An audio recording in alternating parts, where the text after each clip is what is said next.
Hello everybody. तो previous video में हमने इफ एल्स और स्विच केस दोनों कंप्लीट कर लिए थे, जो कि हमारे कंडीशनल स्टेटमेंट्स का एक पार्ट है। एंड आज से हम शुरू कर रहे हैं लूप्स। लूप क्या होता है? आप जनरली एक लूप से क्या समझते हैं? लूप को आप जनरली सुनेंगे तो आप कुछ ऐसा सोचेंगे कि एक ऐसी चीज जो घूम के मतलब वापस आती है, एक ऐसा शेप सा सर्कल टाइप का कुछ चीज। तो उस हिसाब से लूप हम प्रोग्रामिंग लैंग्वेज में किसके बारे में बात करते हैं कि जब हम प्रोग्रामिंग करते हैं तो बहुत सारी चीजें होती हैं जो रिपीट होती हैं, कि हम एक जगह से शुरू होते हैं फिर से उसी जगह पे आ जाते हैं एंड कुछ चीज चेंज करते हैं देन फिर से वो चीज रिपीट करते हैं। तो इसलिए हम इनको लूप कहते हैं। हमें ऐसी स्टेटमेंट्स चाहिए होती हैं कई बार कि हमें कुछ स्टेटमेंट्स को रिपीट करवाना है बार बार बार बार बार बार। फॉर एग्जाम्पल, जैसे आप किसी नंबर की टेबल की बात करते हैं, फॉर एग्जाम्पल 5 की टेबल आप पढ़ते हैं, तो 5 1s are 5 and 5 2s are 10, 5 3s are 15। तो इस हिसाब से अगर आप इसको स्टेप बाय स्टेप ब्रेक करें तो आप फर्स्ट स्टेप में 5 पर थे, फिर सेकंड स्टेप में आपने उस नंबर को 5 के साथ फिर से ऐड कर दिया तो वो 10 बन गया। देन फिर से आप स्टार्टिंग में आए एंड देन फिर से आपने वो 10 नंबर लिया एंड देन उसमें फिर से 5 ऐड कर दिया।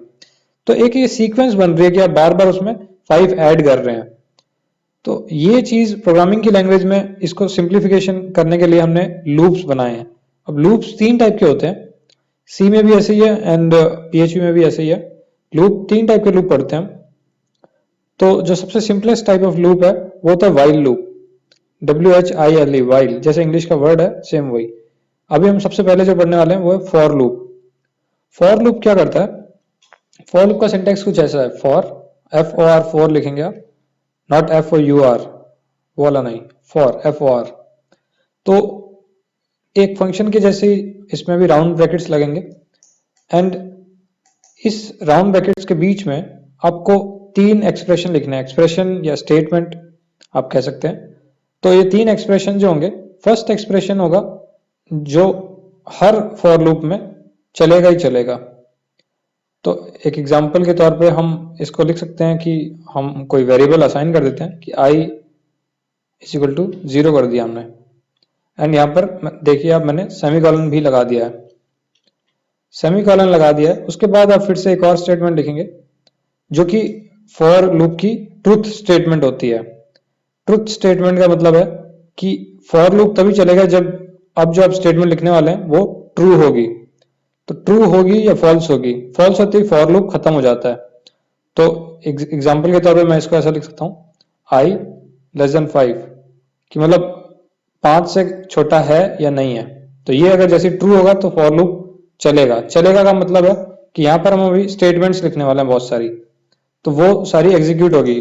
ट्रू होएगा तो हम इस ब्लॉक के अंदर एंट्री मारेंगे। थर्ड जो इसका एक्सप्रेशन होता है फॉर लूप के अंदर, आप ये देख रहे हैं कि मैंने किस तरीके से इसको यूज किया है। ये सिर्फ एक कंडीशन है, कहीं वैल्यू आ नहीं रही, कहीं वैल्यू जा नहीं रही, सिर्फ और सिर्फ कंडीशन लिखी है क्योंकि वो फॉर लूप के अंदर ही वो मैनेज होगी। थर्ड जो चीज है, थर्ड आप यहाँ पे कुछ ऐसा लिख सकते हैं जो कि फॉर लूप का जो एक प्रोसेस है, एक स्टेप कंप्लीट होने के बाद वो चीज एग्जीक्यूट होगी। तो यहाँ पर आप लिख सकते हैं, लेट्स से मैं i is equal to i plus 1 लिख रहा हूं। तो ये एक सबसे सिंपल फॉर लूप का एग्जांपल है। फर्स्ट जो पार्ट है इसका, आपने इसमें कुछ असाइन किया है, i में वैल्यू 0 की वैल्यू डाली। सेकंड जो पार्ट है, आपने इसमें कंडीशन डाली है कि i 5 से कम होना चाहिए। थर्ड जो पार्ट है उसमें आपने बोला कि i को i में ऐड करना है 1, यानी i को बढ़ाना है। अब आप इसको समझिए, मैं यहां पर प्रिंट करूंगा i की वैल्यू एंड यहां पर मैंने स्टेटमेंट लगा दी, ये सेमीकोलन लगा दिया एंड आप इन कर्ली ब्रेसेस से समझ गए होंगे कि एक ब्लॉक है, तो इसका मतलब मैं यहां पर नीचे और चीजें भी ऐड कर सकता हूं। मैं फिर से ब्रेक टैग लगा देता हूं। तो ये एक ब्लॉक है। अब इसको करते हैं रीलोड। रीलोड करते ही आप देखिए, पहले प्रिंट हुआ है i इज 0, उसके बाद प्रिंट हुआ i इज 1, फिर प्रिंट हुआ i इज 2, फिर 3, 4, 4 पे आने के बाद ये रुक गया, खत्म, इतना ही आउटपुट आया। तो अब इसको क्रैक करना पड़ेगा कि ये कैसे काम किया और क्या काम हुआ। तो इसको हम स्टेप बाय स्टेप चलते हैं कि कंपाइलर शुरू हुआ, प्रोग्राम रन करा, तो स्टेप 1 पे क्या हुआ, ये लाइन पढ़ी गई फॉर लूप की। तो स्टेप 1 पे आप इसको ऐसे डिकोड कर सकते हैं। 1 पे क्या हुआ कि जब फॉर लूप का मैंने जो बताया था आपका फर्स्ट एक्सप्रेशन है वो हमेशा एग्जीक्यूट होगा सबसे पहले, मतलब हर हालत में ये चीज तो इतना तो काम करेगा ही करेगा। तो इसका मतलब आई की वैल्यू हो गई है 0। उसके जस्ट बाद क्या होता है स्टेप 2 में, स्टेप 2 में क्या हुआ कि ये जो आई है, आई की वैल्यू कितनी है, 0 है, तो उसको 5 से छोटा है या नहीं है, तो छोटा है, तो इसका मतलब अब आया आंसर ट्रू। ट्रू हुआ तो हम यहां पर नहीं जाएंगे, ये बाद में होता है जब एक स्टेप कंप्लीट हो जाएगा तब। तो ये जैसे ट्रू हुआ, ट्रू होते ही हम यहां से यहां आ गए लाइन नंबर 3 पर। लाइन नंबर 3 के अंदर है तो ये प्रिंट हुआ आई इज 0, उसके बाद ब्रेक टैग भी आया।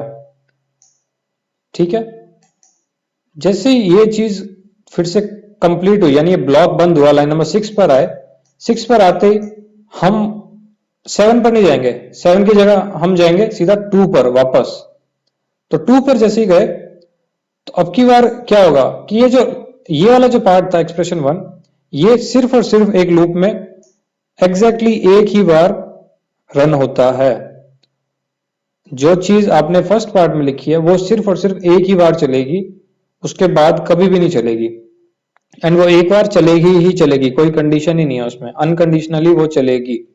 तो ये चीज तो कंप्लीट हो चुकी है, बट हम अब जब लाइन नंबर 2 पे आए तो नेक्स्ट काम क्या होगा, 2 पर आते ही हमारा काम जो थर्ड वाला जो कंडीशन था वो चलेगा।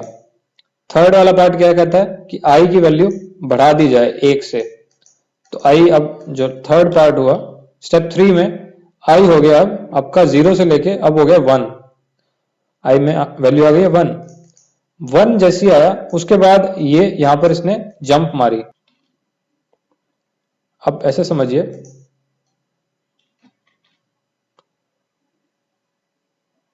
यहां से हम गए यहां पर, उसके बाद हम गए यहां पर, उसके बाद हम आए यहां पर, 6 से हम गए सीधा का सीधा यहां पर। यहां जाते ही अगला जो काम होगा वो होगा वापस यहां पर। इस वाले पार्ट में आने के बाद वापस हम यहां पर जाएंगे एंड ये लूप एग्जैक्टली ऐसा चलता रहेगा। यहां पर आए एंड देन फिर से वही रिपीट होगा। तो ये वाला जो पार्ट है, ये वाला पार्ट, ये सिर्फ एक ही बार चलेगा, उसके बाद नहीं चलेगा। ये वाले जो दो पार्ट हैं ये कंप्लीट होने के बाद चलेंगे, ये चलेगा, ये चलेगा। आई होप आप इसको अब समझ गए हो। अब इसको हम फिर से रिपीट करते हैं।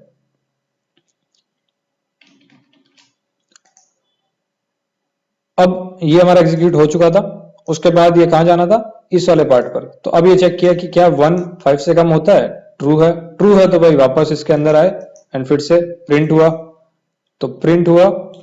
एंड उसके बाद नेक्स्ट स्टेप में क्या हुआ, प्रिंट तो आपको दिख रहा है i is equal to 1, and next step में फिर से अब हम यहां गए थर्ड वाले कंडीशन में। अब जो वैल्यू थी वो हो गई है, फोर्थ स्टेप में ट्रू हुआ था, देन प्रिंट किया। फिफ्थ स्टेप में फिर से आई अब हो गया 2, एंड सिक्स स्टेप में फिर से ट्रू हुआ एंड प्रिंट हुआ। तो इसको थोड़ा सा छोटा करते हैं, अब मैं इसको 3 पर ही रोक देता हूं।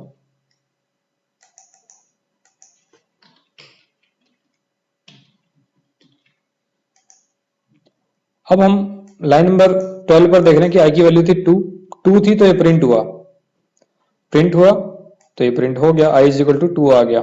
नेक्स्ट काम क्या होना था, स्टेप 7 पे क्या होना था, स्टेप 7 पे हम जाएंगे यहां पर। तो यहां जाते ही आई की वैल्यू क्या हो गई 3, आई की वैल्यू हो गई 3। अब हुआ कंपैरिजन, कंपैरिजन हुआ यहां पर 3 लेस देन 3, ये हो गया फॉल्स। फॉल्स होते ही हम आ गए भाई लाइन नंबर 7 पर, लूप हो गया खत्म। तो इस लूप को आप ऐसे स्टेप बाय स्टेप समझेंगे तो समझ आएगा कि ये क्या काम हुआ है पीछे। जैसे ये स्टेप हुआ कंप्लीट, यहां पर जैसे सेकंड वाले स्टेटमेंट का आंसर आया फॉल्स, फॉल्स आते के साथ ही हम निकल गए लूप से जस्ट बाहर। यही चीज अगर मैं यहाँ पर लेस देन की जगह इक्वल टू लगा दूं तो ये जो आपका लूप है एक और बार चल जाएगा, क्योंकि 3 इज इक्वल टू 3 में ट्रू आ जाएगा। ट्रू आते ही एक और बार चलेगा। अब मैं इसको रीलोड कर रहा हूं, आप देखेंगे आई इज 3 भी आ जाएगा इसमें। तो ये आ गया आई इज 3। तो आप समझ रहे हैं किस तरीके से लूप्स काम करते हैं। आपको जितनी मर्जी बार चलाना है आप उस लूप को चला सकते हैं। अब लूप में ये भी है, फॉर लूप में आप इस पार्ट को हटा सकते हैं। आपको नहीं लिखना कुछ भी, मत लिखिए, मैं यहां लिख देता हूं बाहर। मैं रीलोड करूंगा, कोई डिफरेंस नहीं आया। क्यों? क्योंकि भाई यहाँ पे कुछ था या नहीं था उससे क्या फर्क पड़ता है। जो भी अगर होता तो चला देते, नहीं था तो रन नहीं किया वो। लेकिन एक चीज जरूरी आपने नोटिस की कि यहाँ पर मैंने सेमीकोलन लगाया है। सेमीकोलन नहीं लगाएंगे तो फॉर लूप को कैसे पता चलेगा कि भाई ये वाला फर्स्ट पार्ट है या सेकंड पार्ट है। अगर मैं इसको सेव करके रीलोड करता हूं तो मेरा तो एरर ही आ जाएगा ना, क्योंकि फॉर लूप एक्सपेक्ट कर रहा था कि एक और स्टेटमेंट होगी। तो इसलिए यहां पर सेमीकोलन लगाना जरूरी है। अब एक और चीज है, आप यहां पर इसको हटा देंगे तो मैंने 2 बार लगातार सेमीकोलन लगा दिया तो ये चल तो अभी भी जाएगा, लेकिन अब ये इनफाइनाइट चलेगा। क्यों? क्योंकि इसको कोई रोकने की कंडीशन ही नहीं है। मैं जैसे ही यहां पर रिलोड करूंगा ये इनफाइनाइट मतलब अनगिनत बार ये फॉर लूप चलता ही जाएगा, चलता ही जाएगा, कभी नहीं रुकेगा। तो उसको रोकने की कंडीशन क्योंकि हमने हटा दिया है, अब वो कहां कंपेयर करेगा, इसलिए इसको कहते हैं इन्फिनाइट लूप। तो इसको रोकने के लिए, ये अभी लग रहा है कि ये डम सी चीज है, ये क्या चीज है, मतलब क्यों चलाएंगे कोई इन्फिनाइट, बट इसको हम चला सकते हैं। आप एक ये नजरिया भी देखिए कि मैं यहां पर if $i is equal to 3, इसका मतलब है कि जैसे ही i 3 होगा, 3 होते ही मैं यहां पर इसको कह देता हूं कि ब्रेक। ब्रेक तो आपको याद है, ब्रेक से क्या होता था, ब्लॉक से बाहर जंप मार जाते थे हम। तो एग्जैक्टली वही चीज हम मैंने करी है। अब ये भी रखें कि i इज इक्वल टू 3 वाला जो चीज प्रिंट हुआ है वो print i is equal to 3 के बाद जो प्रिंट हो रहा है ये प्रिंट तो हमेशा ही होगा, क्योंकि इफ के बाद मैंने ब्रेसेस नहीं लगाए हैं। ब्रेसेस लगाए नहीं है इसका मतलब सिर्फ और सिर्फ ब्रेक स्टेटमेंट ही मेरी चलने वाली थी। अब मैं इसको रिलोड करता हूं और देख रहे हैं i इज इक्वल टू 0, 1 और 2। 2 पे ये चीज, उसके बाद जैसे 3 हुआ 3 पे ये ब्रेक हो गया। यही चीज अगर मैं लास्ट में देता तो इस बार आप देख रहे हैं कि ये प्रिंट हो चुका होता एंड उसके बाद ये ब्रेक हुआ है। क्यों? क्योंकि सीक्वेंस इस हिसाब से हमारी पहले प्रिंट करा उसके बाद हमने ब्रेक किया इसको। ब्रेक का मतलब है इस वाले लूप से जंप कर गए, आप इस ब्लॉक से जंप कर गए। तो इस तरीके से आपके फॉर लूप्स काम करते हैं। अब अगर आप ये चीज यहां नहीं लिखते तो आप इसको भी खाली छोड़ सकते हैं। मैं यहां पर लिख देता हूं यार, फॉर लूप तो ऐसे भी चलता है और ये आंसर अभी भी सेम एग्जैक्ट वही चीज आ रही है। तो फॉर लूप स्पेशल है, इसके 3 पार्ट होते हैं जो आपको समझ आए। पहला में आप कुछ भी ऐसी स्टेटमेंट लिखेंगे जो यूनिवर्सली चलेगी ही चलेगी, मतलब अनकंडीशनली वो एक बार चीज वो चलेगी। सेकंड में होता है आपका कंडीशन। थर्ड में होता है आपका कोई भी स्टेटमेंट जो कि उस लूप के एक स्टेप के बाद जैसे स्टेप कंप्लीट होगा, यानी एक राउंड जब कंप्लीट हो जाएगा तो वो राउंड खत्म होती ही वो चीज रन होगी। ये है आपका फॉर लूप। इसका एक और एग्जांपल देखते हैं। इस बार हम प्रिंट करते हैं, लेट्स से 15 का टेबल प्रिंट करते हैं। तो मैं ये सब कर रहा हूं डिलीट एंड यहां पर मैं फिर से शुरुआत करता हूं ए से। इस बार ए को 0 बनाते हैं, ए को 11 से कम रखेंगे क्योंकि टेबल में तो हमेशा 10 तक ही हम टेबल करते हैं ना। तो इसको हम करेंगे ए प्लस प्लस। प्लस प्लस करने से भी ये ऐड हो जाएगा, उसमें +1 हो जाएगा। तो ये भी हम कर सकते हैं। आपको याद होगा ये इंक्रीमेंट ऑपरेटर, पोस्ट इंक्रीमेंट, इसको प्री भी कर देंगे तो भी कोई इश्यू नहीं है, मर्जी आपकी। अब पहली चीज ये समझिए कि ये a इज इक्वल टू 0 क्यों लिखा है मैंने। फिर टेबल तो हम शुरू करते हैं तो 5 1s आर 5 से शुरू करते हैं ना, तो 0 की जरूरत ही नहीं, 1 से शुरू करते हैं इसको। अब मुझे प्रिंट करना है 15 का टेबल, राइट। तो हम i को बना देते हैं 15। अब मैं प्रिंट करूंगा एको। भाई टेबल प्रिंट करने के हिसाब से आप इस बार ये देखिए रिपीट क्या चीज हो रही है, ए जो है वो वेरी कर रहा है। ए पहले 1 होगा, फिर 2 होगा, 3 होगा, 4 होगा, इस तरीके से हम मल्टीप्लायर बढ़ा रहे हैं एंड जो हमारा फिक्स नंबर है वो है आई। तो हम सिंपली ये प्रिंट कर सकते हैं आई मल्टीप्लाइड बाय ए एंड उसके बाद ब्रेक टैग दे देते हैं हम। अब देखते हैं क्या आता है आउटपुट में। अब आप देख रहे हैं 15 का टेबल यहाँ पर प्रिंट हो गया एंड पूरे 150 तक हो गया। तो है तो सही यार, कूल तो है। अब इसमें और क्या क्या करा जा सकता है वो देखते हैं। सबसे इंपॉर्टेंट चीज कि ये टेबल की तरह नहीं दिख रहा है, ये सिर्फ कुछ नंबर्स दिख रहे हैं। तो सबसे पहले इनको टेबल की तरह दिखाते हैं यार, क्योंकि अब हमें मौका मिला है हम HTML को भी इसमें यूज करें एंड एक्चुअल में जैसे एक टेबल दिखती है वैसा इसको दिखाएं। तो टेबल टैग आपको याद होगा, बस फिर शुरुआत है, हमें टेबल टैग ही यूज करना है। सबसे पहले टेबल टैग में tr एलिमेंट एंड tr से हम इसको करेंगे क्लोज।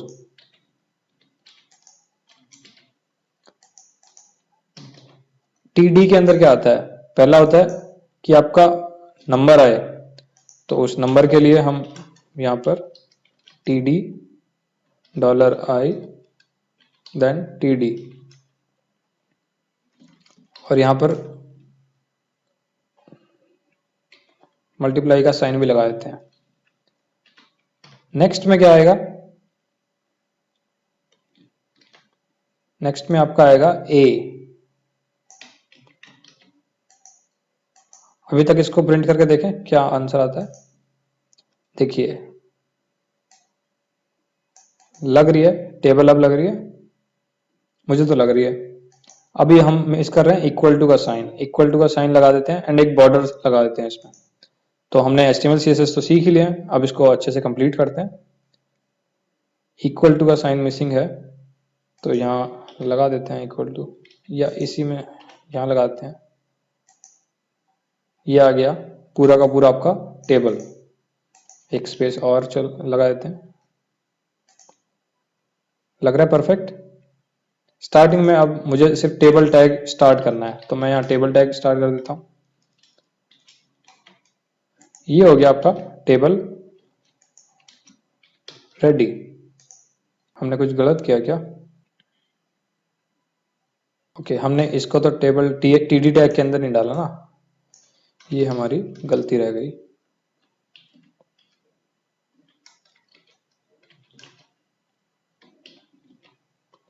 इसको करते हैं रीलोड। अब आप देखिए लग रहा है एग्जैक्ट टेबल। इसमें आप बॉर्डर लगाना चाहें तो बॉर्डर भी लगा सकते हैं। अब तो आपको CSS भी आता है, तो मैं यहाँ बॉर्डर लगा देता हूँ।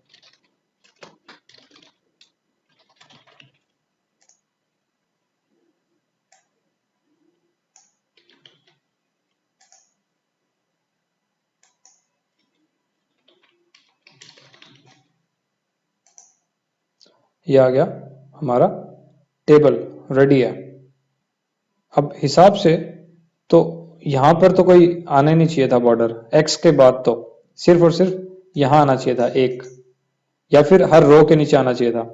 तो हम ऐसा करते हैं TD से हटा देते हैं, सिर्फ और सिर्फ TR में रखते हैं।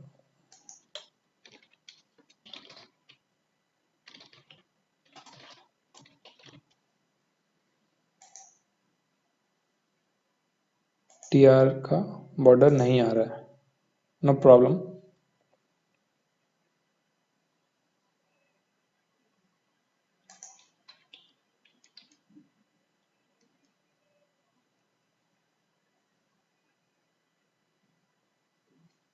अरे हमें बॉर्डर कोलैप्स चेंज करना पड़ेगा ना इसका, तो वो भी कर देते हैं। हम यहाँ लगाते हैं बॉर्डर कोलैप्स। अब इसको करते हैं रीलोड। अब आप देख रहे हैं कि टेबल एक्चुअल में टेबल जैसा लग रहा है and it is good, it is really good. ये हमारा फर्स्ट प्रोग्राम था फॉर लूप के साथ एंड ये टेबल आपका हो गया रेडी। इस तरीके से आपको समझ आ गया होगा कि हमें सिर्फ यहाँ आई चेंज करना है यार, जिस भी नंबर की हमें टेबल हमें लिखनी हो, हमें सिर्फ आई चेंज करना है। क्योंकि आप देखेंगे कि 17 नंबर जो है एग्जैक्टली नंबर मैंने कहीं नहीं लिखा है। तो ये जो मैंने एक प्रोग्राम बनाया पूरा जेनेरिक प्रोग्राम है, आपको सिर्फ एक जगह चेंज करना है एंड जैसे ही आप रीलोड करेंगे पूरी का पूरा टेबल चेंज हो जाएगा। मैंने 17 का टेबल बना दिया क्योंकि मुझे नहीं याद एंड इट लुक्स गुड। मैंने सिर्फ एक रीलोड किया एंड मेरा हो गया काम कंप्लीट। तो अब आप समझ रहे होंगे कि फॉर लूप्स एंड प्रोग्रामिंग आपके डेली लाइफ में भी कितनी काम आ सकती है।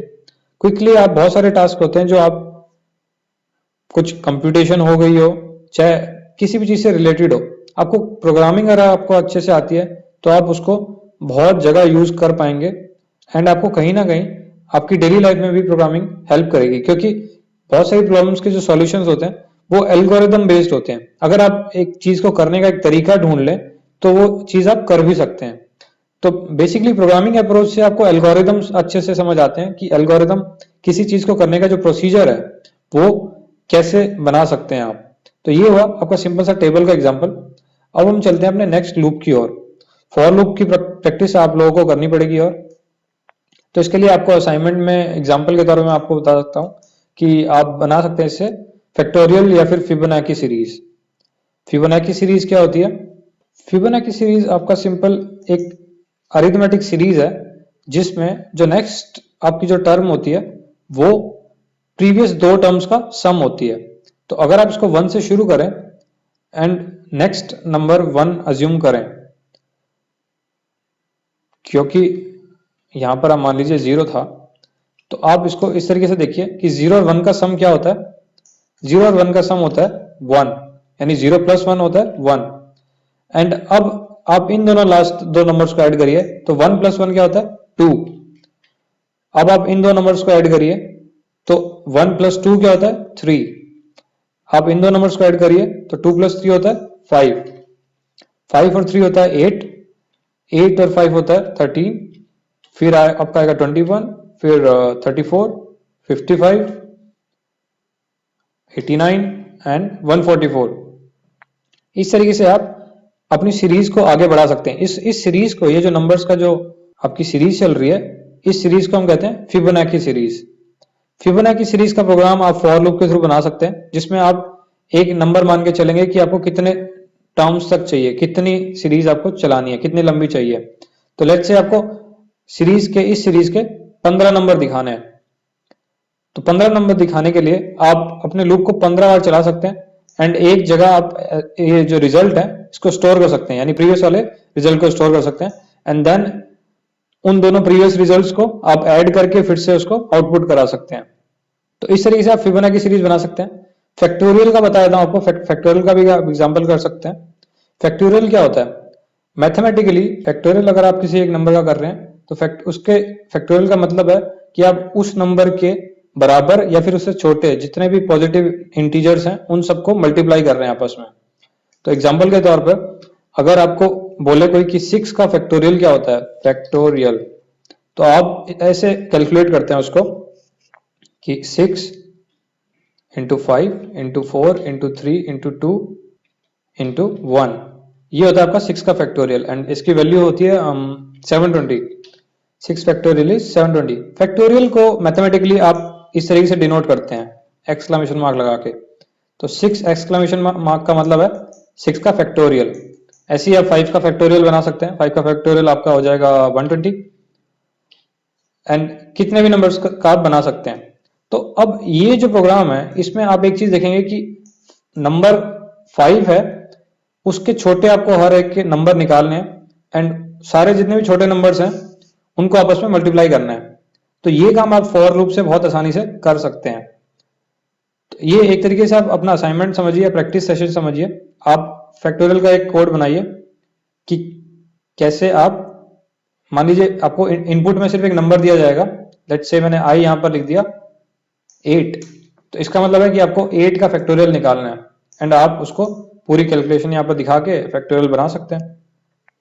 तो ये आपके प्रैक्टिस के कुछ आइडियाज मैंने दिए हैं कि इस तरीके से आप क्वेश्चंस की प्रैक्टिस करें।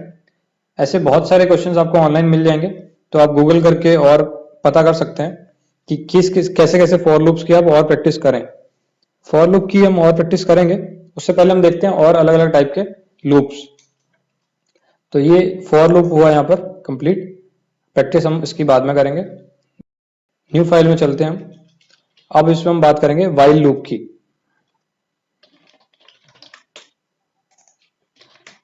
ये आपका व्हाइल लूप। व्हाइल लूप कैसे होता है? आप यहां लिखेंगे व्हाइल एंड उसके अंदर सेम वही ब्रैकेट्स लगाएंगे, बट इस बार एक ही कंडीशन आती है यहाँ पे, सिर्फ और सिर्फ एक, जो ट्रूथ वाली स्टेटमेंट थी सिर्फ वो कंडीशन आती है।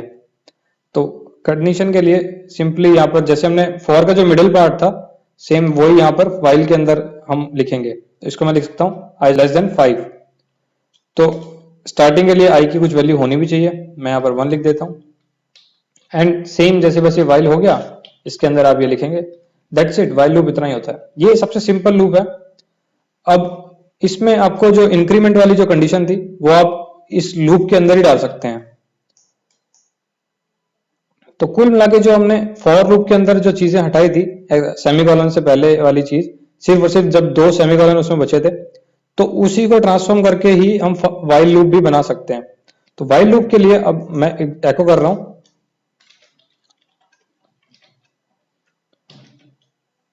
एंड यहां पर मैं आई प्लस प्लस भी लिख रहा हूं। मैंने इसको रिलोड किया, आप देख रहे हैं 1 से लेके 4 तक की काउंटिंग आ गई, है ना सिंपल। क्यों? अब आप इसको देखिए, फॉर लूप आपको समझ आ गया हो तो वाइल लूप भी आपको क्लियर दिख रहा होगा कि भाई क्या हुआ है। वाइल लूप में आई की वैल्यू 1 थी स्टार्टिंग में, मतलब लाइन नंबर 2 पे आई की वैल्यू 1 है, अभी तक वाइल लूप ने कुछ नहीं किया है। नंबर 3 पे आए, वाइल लूप में सबसे पहले कंडीशन चेक हुई कि क्या आई 5 से छोटा है। 1 था ना, तो 1 तो छोटा ही हुआ, तो हम आ गए लाइन नंबर 4 में। 4 से लेके 7 तक अब हमें एग्जीक्यूट करना है। 4 से नीचे आया 5, तो 5 में हमने किया प्रिंट। प्रिंट करने के जस्ट बाद हमने उसको आई की वैल्यू बढ़ा दी। बढ़ाते ही ये कंडीशन फिर से चेक होगी, क्योंकि इस वाली लाइन नंबर 6 के बाद कोई भी और स्टेटमेंट है ही नहीं। तो अब हम यहां आ गए हैं वापस इस कंडीशन पे। तो अब वैल्यू हो गई आई की 2, 2 इज लेस देन 5, ये सच हो गया। तो फिर से हमने ये दोनों चीज करी, फिर से हम आए यहाँ पर, अब की बार 3 था तो भी हमने फिर से ये दोनों चीज करी। अब की बार नेक्स्ट टाइम फिर आए, तो अब यहाँ आई हो गया 5, सॉरी अब आई हो गया 4, 4 इज लेस देन 5, ट्रू हो गया, हमने फिर से ये चीज रिपीट करी। अब की बार हो गया आई 5, जैसी 5 हुआ और हमने कंपेयर किया तो ये हो गया फॉल्स। फॉल्स होते ही हम आ गए लाइन नंबर 7 के बाहर। तो सेम सेम वही चीज है, हम कुछ चीज रिपीट कर रहे हैं एंड वो लूप में चल रही है। फॉर वाइल समझने में एकदम एक जैसे से ही हैं। तो ये था आपका वाइल लूप। वाइल लूप में भी आप वैसी कंडीशंस लगा सकते हैं कि मैं यहां पर लिख देता हूं if I not equal to 3। अब आई अगर 3 नहीं होगा तभी सिर्फ ये प्रिंट करेगा। तो इसको रिलोड करता हूं, अब आप देख रहे हैं 3 स्किप हो गया। क्यों? जब जैसे 3 होगा तो ये कंडीशन हो जाएगी फॉल्स, तो अब ये एको चलेगा ही नहीं, सीधा हम यहां आ जाएंगे लाइन नंबर 7 पे। आई होप ये आपको समझ आ रहा हो, नहीं आ रहा तो मैं फिर से अभी रिपीट कर देता हूं। मैं इसको कर देता हूं 4, 5 ही रहने देते हैं। अब इसको लाइन बाय लाइन समझिए। यहां पर आई था 1, 1 इज लेस देन 5, ट्रू हुआ। फिर हम लाइन नंबर 5 पे आए, 5 पे हमने चेक किया कि 1 इज नॉट इक्वल टू 3, क्योंकि आई की वैल्यू है 1, तो ये ट्रू हो गया। ट्रू हो गया तो हमने एको किया, यहां पर आ गया 1। फिर हमने वैल्यू बढ़ाई, 2 हो गया। 2 इज लेस देन 5, ये भी ट्रू हो गया। 2 इज नॉट इक्वल टू 3, ये भी ट्रू हो गया, तो हमने फिर से 2 को प्रिंट कर दिया। अब की बार 3 हो गया आई, 3 इज लेस देन 5, ये ट्रू है, ये लाइन नंबर 3 हो गई ट्रू। जैसे हम आए लाइन नंबर 5 पे, 3 नॉट इक्वल टू 3, ये हो गया फॉल्स। फॉल्स हुआ तो ये लाइन नहीं चली, अब हम आ गए सीधा यहां पर। तो 3 वाला आउटपुट आया नहीं, सीधा आपका आई हो गया यहाँ पर 4, 4 हुआ तो फिर से वही चीज रिपीट हुई, 4 इज नॉट इक्वल टू 3, आपके पास प्रिंट हो गया। एंड अगली बार 5 हो गया, 5 होते ही हम लूप से बाहर आ गए, है ना सिंपल। ये आपका वाइल लूप। एक बहुत सेम सेम दिखने वाला ही आपका लूप है वाइल के जैसा ही, उसका नाम है do while. Do while loop थोड़ा सा स्पेशल है, अब मैं बताता हूं आपको क्यों। ये चीज एग्जैक्टली ऐसी आएगी, बट इस बार आपकी आएगी नीचे, एंड यहां पर आएगा सेमीकोलन। स्टार्टिंग में आपका आएगा डू। चलाएं इसको, सेम आउटपुट। अब इसको समझते हैं कि क्या हुआ। भाई डू सेम फॉर की जैसा एक ब्लॉक है, बट यहां पर कुछ नहीं आता उसके, मतलब राउंड ब्रैकेट्स के अंदर आपको कुछ इंस्ट्रक्शन नहीं लिखने या कोई कंडीशन नहीं लिखनी। तो डू वाला जो केस में आपका ये ब्लॉक शुरू हुआ, ये सब कुछ हुआ, उसके बाद आप आए वाइल पर। तो आपको मेजर जो डिफरेंस है वो भी दिख गया होगा। कि जब हमने व्हाइल लूप शुरू किया था तो सबसे पहला काम क्या था, इस कंडीशन को चेक किया गया था। बट डू व्हाइल लूप में आपका सबसे पहला काम क्या हुआ, ये ब्लॉक को एग्जीक्यूट करा गया, उसके बाद आप व्हाइल पर आकर आपने ये कंडीशन चेक की है। तो इसका साफ साफ मतलब ये है कि व्हाइल लूप में सबसे पहले कंडीशन चेक होगी, कंडीशन फेल हुई तो आप निकल जाएंगे। फॉर लूप में भी सेम, सबसे पहले कंडीशन चेक होगी, अगर कंडीशन फॉल्स हुई तो आप निकल जाएंगे। बट डू व्हाइल लूप में आपका ये वाला जो ब्लॉक है, ये तो एक बार तो चलेगा ही चलेगा भाई, एक बार तो आपका चलेगा ही, उसके बाद आप क्योंकि व्हाइल की कंडीशन चेक कर रहे हैं। तो ये आपका, इसको बेनिफिट कहिए या ड्रॉबैक कहिए, कि डू व्हाइल लूप में आप तभी यूज करते हैं जब आपको वो कंडीशन एक बार तो मिनिमम चलानी ही होती है। इसको आप और अच्छे से समझेंगे अगर मैं यहां पर लिख दूं 5। अब मैं यहां पर रिलोड करता हूं, आंसर देख रहे हैं आप, यहां पर इको आया, मतलब प्रिंट आया 5। यही चीज आप सेम चीज करिए व्हाइल लूप में।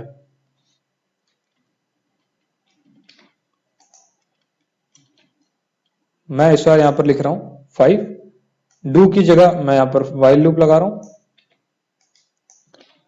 आप एक चीज याद रखें कि फॉर और व्हाइल लूप में हमने यहाँ पर कोई सेमीकोलन नहीं लगाया था खत्म होने के बाद, बट डू के बाद, डू व्हाइल वाइल में आपको व्हाइल के आगे लगाना पड़ता है।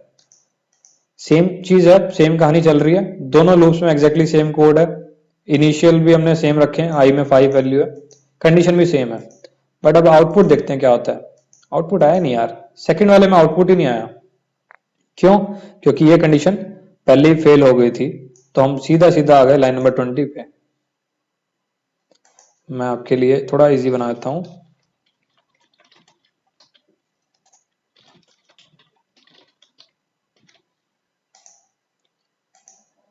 देखिए सबसे पहले 5 प्रिंट हुआ यहां पर, फिर ये कंडीशन चेक हुई, कंडीशन फेल हो गई, तो हम वापस डू वाले ब्लॉक में नहीं गए।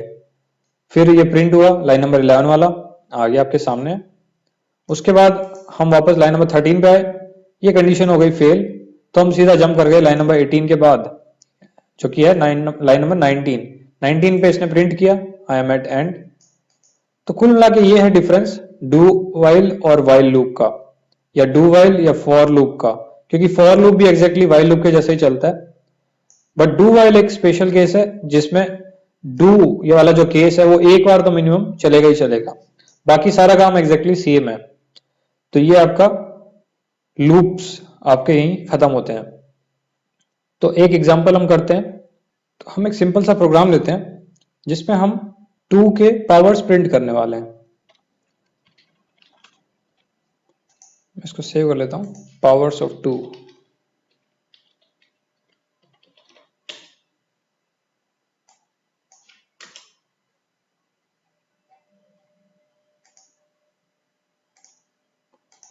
यह है आपका पावर्स ऑफ 2।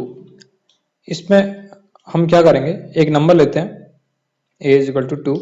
अब हमें प्रिंट करना है इसके सारे पावर्स, यानी 2, फिर 2 की पावर 2 वो हो जाएगा आपका 4, फिर आपका हो जाएगा 8, फिर आपका हो जाएगा 16, फिर आपका हो जाएगा 32, इस तरीके से। तो इसमें ये काम आपको दिख रहा है कि रिपीट हो रहा है यार बार बार, तो क्यों ना हम सिंपली फॉर लूप लगाएं। अब हम फॉर लूप के अंदर भी ये चीज यूज कर सकते थे, तो क्यों ना हम यही करें। मैं काटता हूं उसको एंड यहाँ पेस्ट करता हूं। अब जो आपका पावर लेंगे उसको हम ले लेते हैं वेरिएबल बी, पी में हम लिखेंगे 1, एंड पी को लेट्स से हम 2 की 10 पावर्स तक हम प्रिंट करने वाले हैं, तो पी को हम 10 से नीचे रखेंगे एंड देन पी को बढ़ाना है हर बार। आपने देखा कि मैंने यहाँ पर 2 वेरिएबल्स इनिशियलाइज करे हैं कॉमा लगाकर, तो ये भी वैलिड है।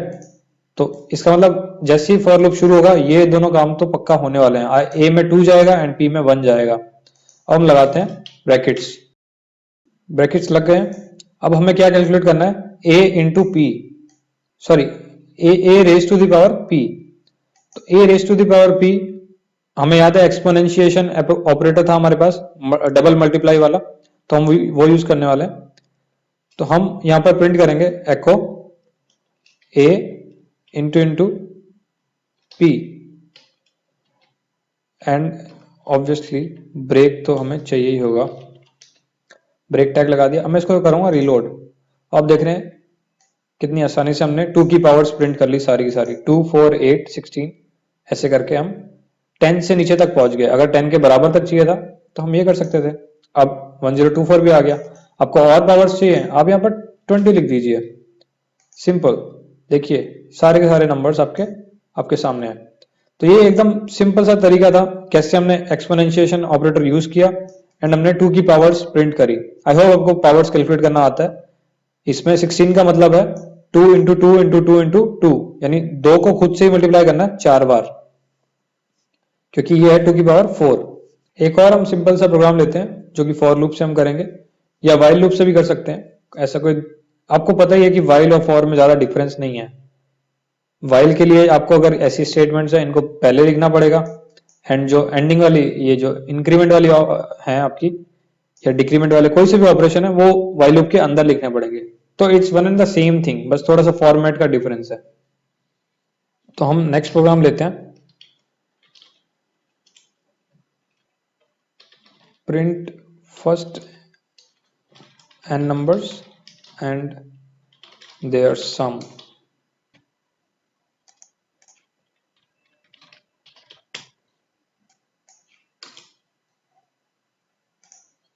तो हमें क्या करना है इस प्रोग्राम में, हमें फर्स्ट n नंबर्स प्रिंट करने हैं।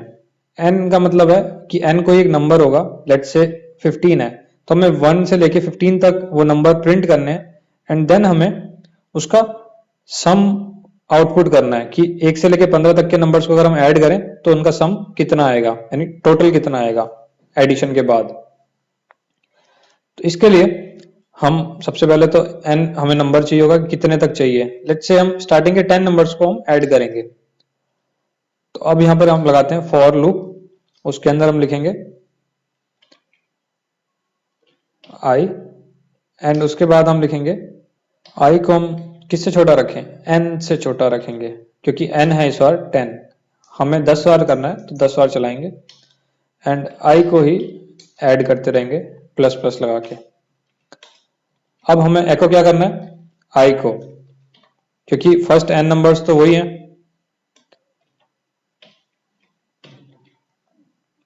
बट हम शुरू करेंगे 1 से, क्योंकि नेचुरल नंबर्स 1 से शुरू होते हैं। एक बार इसको चला के देखते हैं क्या होता है। आपका ये आउटपुट आ गया 1 2 3 4, 1 से लेके 9 तक आपके पास नंबर्स हैं, आपको 10 भी चाहिए। तो इसका मतलब ये वाला जो सेकंड वाला पार्ट है इसमें आपको इक्वल टू भी लगाना पड़ेगा। अब आपके पास 10 भी आ गया, तो 1 से लेके 10 तक आपने नंबर तो प्रिंट कर दिया, यानी हाफ जो काम था ये वाला प्रिंट फर्स्ट 10 नंबर, ये आपका कंप्लीट हो गया है। जो मजे की बात थी वो था इनका सम निकालना। तो सम हम कैसे निकालेंगे, हमें पता है कि अभी करंट नंबर क्या है, ये जो नंबर है ये i ही तो है। i को हमें एक नंबर में ऐड करना है एंड देन बार बार उसको ऐड करते जाना है। तो सिंपली हम यहाँ पर एक और लेते हैं वेरिएबल, उसका नाम रख देते हैं टोटल। टोटल में हम स्टार्टिंग में 0 रख लेते हैं, टोटल रख लीजिए, सम रख लीजिए, एक ही बात है। वेरिएबल के नाम से कस्टमर को या विजिटर को या आपके यूजर को कभी फर्क नहीं पड़ने वाला है, ये बस आपके अंडरस्टैंडिंग के लिए। तो सम में हमें क्या करना है, सम इज इक्वल टू सम यानी पुराने वाला सम प्लस $i। तो इसका क्या मतलब है कि जब फर्स्ट टाइम चला था तब तो ये 0 ऐड कर रहा है इसमें एंड आई की वैल्यू ऐड कर रहा है, बट जब नेक्स्ट टाइम चलेगा तो जो इस बार हमने सम सेव किया है यानी प्लस आई करने के बाद, यानी 1 अगर सेव हुआ है तो उसमें 1 पुराने वाला भी उसमें कंसीडर होएगा। तो ये आपका सिंपल सा फॉर्मूला था एंड ये सम जो आपका वेरिएबल है सब कुछ सेव कर रहा है। तो जब सेव कर लिया तो हम साथ साथ ये भी दिखा सकते हैं सम इज सम, लेकिन क्या हम इसको 10 बार दिखाना चाहते हैं सम को, कि हर बार हम सम की वैल्यू दिखाएं? नहीं ना, हमें तो एक ही बार दिखाना लास्ट में कि टोटल क्या है। तो हम यहां लिखेंगे एको सम इज, अब मैं इसको करता हूं रीलोड। अब देखिए सम कैसे काम कर रहा है। अभी सम 1 है, फिर सम 3 हो गया, फिर 6 हो गया, क्योंकि पुराने वाले जो नंबर्स थे वो इसमें ऐड हो रहे हैं। अब आपको शायद अच्छे से समझ में आए। देखिए जब 1 प्रिंट हुआ तो सम 1 है, 2 प्रिंट हुआ तो सम 3 बन गया, क्योंकि 1 प्लस 2। ऐसे ही आपका जब 4 प्रिंट हुआ तो सम 10 हो गया था। कैसे, इसको सिंपल सा तरीका है समझने का कि ये वाले जो नंबर्स हैं ये आपस में ऐड हो रहे हैं सारे, तब जाके ये नंबर बन रहा है। देखिए 21 में आप 7 ऐड करेंगे तो ये बना 28, तो ये प्रीवियस वाला नंबर यहां पर रिपीट हो रहा है। 28 में 8 ऐड करेंगे तो ये बना 36, तो ये सिंपल सा आपने इस तरीके से ऐड किया एंड तो आपका आ गया आंसर 55। अब मैं इस वाली लाइन को हटा सकता हूं क्योंकि इसने हमें हेल्प कर दी काफी। अब आपका आंसर आ गया सम इज 55। तो हमारा प्रोग्राम हो गया कंप्लीट। बट अब इसमें एक और स्मार्टनेस जो आप दिखा सकते थे जो कि हमने नहीं दिखाई। सी, जब हम प्रोग्रामिंग करते हैं तो स्मार्ट वर्क बहुत ज्यादा इंपॉर्टेंट है। क्यों? क्योंकि आप कंप्यूटर की साइकिल्स बचा रहे हैं, यानी सीपीयू साइकिल्स बचा रहे हैं, प्रोसेसिंग का टाइम कम लेगा, एंड मेमोरी बचा रहे हैं, एंड सबसे इंपॉर्टेंट आप रिसोर्स बचा रहे हैं। अगर आप स्मार्ट वर्क करते हैं तो आप अपनी कंपनी के रिसोर्सेज बचा रहे हैं, और उससे भी इंपॉर्टेंट जो कि मैं 100% वैल्यू वर्थ इट मानता हूं, अपना टाइम बचा रहे हैं। यार कोई एक पर्सन आपके सेम आपके वाला ही काम करे बट उसको 4 घंटे लग रहे हैं एंड आप आधे घंटे में करके बैठे हैं, तो कूल कौन हुआ? आप हुए ना। कंसिडरिंग द फैक्ट कि आप दोनों की एफिशिएंसी एकदम, आपका दोनों का काम एग्जैक्टली सेम ही हो। ये नहीं कि आपने घटिया कोड लिखा एंड देन आप समझ रहे हैं कि मैं बहुत 30 मार खाऊं, वो गलत बात है। तो अब इसमें आप स्मार्टनेस कहां दिखा सकते थे? आप स्मार्टनेस दिखा सकते थे अगर आपके पास जीके होती तो। सी, हमारे पास मैथमेटिक्स में सिंपल फॉर्मूला होता है फर्स्ट एन नंबर्स का सम निकालने का, जो कि इक्वल होता है इसके। अगर आप फर्स्ट 10 नंबर्स का सम निकाल रहे हैं तो आपको n into n plus one and divide by 2 करना होगा। सिंपल सा फॉर्मूला था सम निकालने का। आप इसमें n की जगह 10 रख के देखिए और फिर देखिए आंसर क्या आता है। 10 इंटू 11 हो गया 110 डिवाइड बाय 2, आंसर आ गया आपका 55। तो 55 ही तो आंसर था इसका। तो ये आप सिंपल फॉर्मूला यूज कर सकते थे यार, आपको ये करने की जरूरत ही नहीं थी। अगर मैं ये छोड़ देता एंड यहां पर मैं आके सीधा सम में वैल्यू डालता, sum is equal to n into n plus one and divide by 2 कर देता। इनको भी मैं ऐसा रख लेता हूं। अब मैं इसको करता हूं रीलोड, तो भी सम वैल्यू उतना ही है ना। अब मुझे ये जो साइकिल्स मैंने बचाई यहाँ पे, ये था मेरा स्मार्ट वर्क। मुझे यहाँ दिमाग लगाने की जरूरत ही नहीं पड़ी प्लस वाला, मैंने सीधा सीधा, अब मैं अगर 100 भी करूंगा तो मेरा आंसर सिंपली आपका 5050 मेरा आंसर आ गया। मुझे ये सब नहीं करना पड़ा, यहाँ पर मैंने सीधा एक कैलकुलेशन में ही कंप्लीट कर दिया। तो इसमें डिफरेंस देखिए कितना है। यहां पर 100 बार ये लूप चलेगा तो आपका ये 100 बार चलता है ये वाला स्टेटमेंट, बट यहां पर लूप से बाहर आने के बाद ये स्टेटमेंट सिर्फ एक ही बार चला है। तो आपने सीपीयू के साइकिल से बचा लिया ना। यही चीज मान लीजिए 10,000 होती, अब आप देखिए कि आपको गैप दिखेगा कि स्पीड में आपने कितना कमाल कर दिया। अब ये प्रिंट तो आपका हो गया 10,000 तक, अब आंसर आपका ये आ गया 5,000। बट आपने सीपीयू साइकिल्स देखिए कितनी बचाई, 10,000 बार ये लूप चला, बट आपने तो सिर्फ एक ही बार कैलकुलेट किया ना। तो ये था आपका स्मार्ट वर्क। तो हर एक चीज को करने के 10 तरीके होते हैं यार, लेकिन आपको चूज करना पड़ेगा कि आपको कैसे उसको करना है यूज। हालांकि इस वाले प्रोग्राम में अगर आप ये स्मार्टनेस मुझे दिखाते मेरे असाइनमेंट में तो मैं आपको 0 मार्क्स देता, क्योंकि आपका काम लूप सीखना था, आपको ये फॉर्मूला लगाने की जरूरत नहीं थी, अकलमंदी की अभी जरूरत नहीं थी। तो आपको इसी तरीके से ये करना था, तो यही आपका सही तरीका है। इसको भूल जाएं लूप्स के केसेस में।